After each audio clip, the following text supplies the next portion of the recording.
Hai, selamat pagi semua. Hari ni 25 Ogos 2024, hari Ahad. Pagi ni aku ada kerja sikit dengan Izzat. So now kita tunggu exam jap sebab diorang dah start running. And aku akan ambil gambar dengan video hari ni.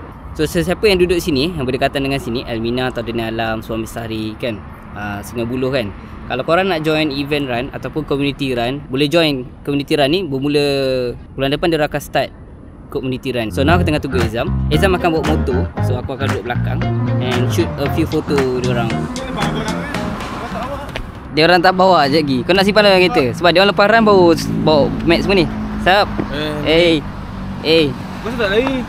Aku Sekejap tak ada pula. Sap. Jom. Sekejap. Lama kan? Lama kan?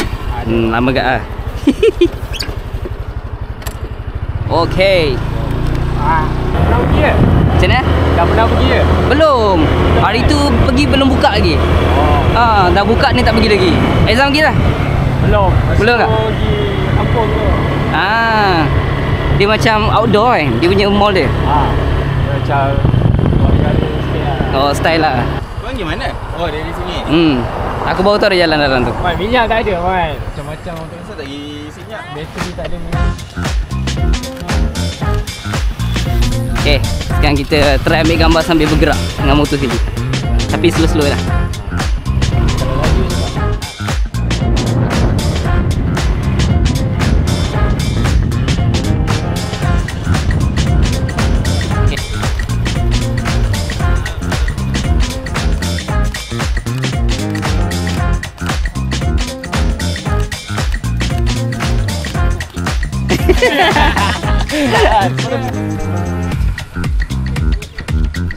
Okay, stand by.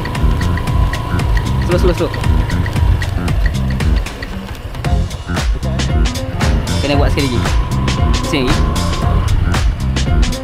Okay, go.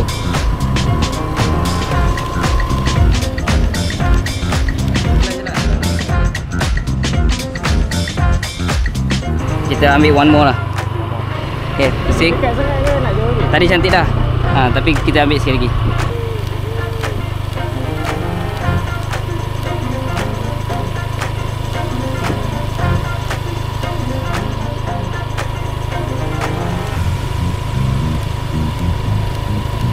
Kita nak ambil drone lah pula. Try. Drone.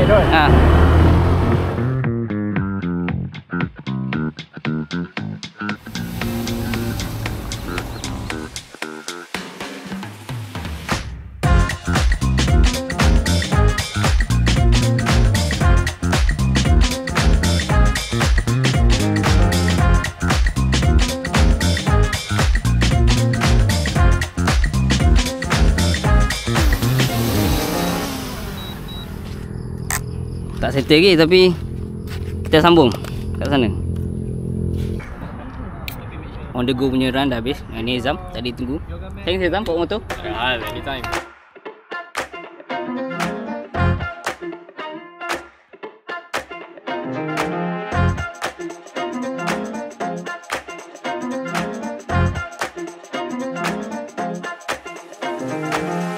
Satu, dua, tiga. Jap. 1, 2, 3. 1, 2, 3. Alright, nice.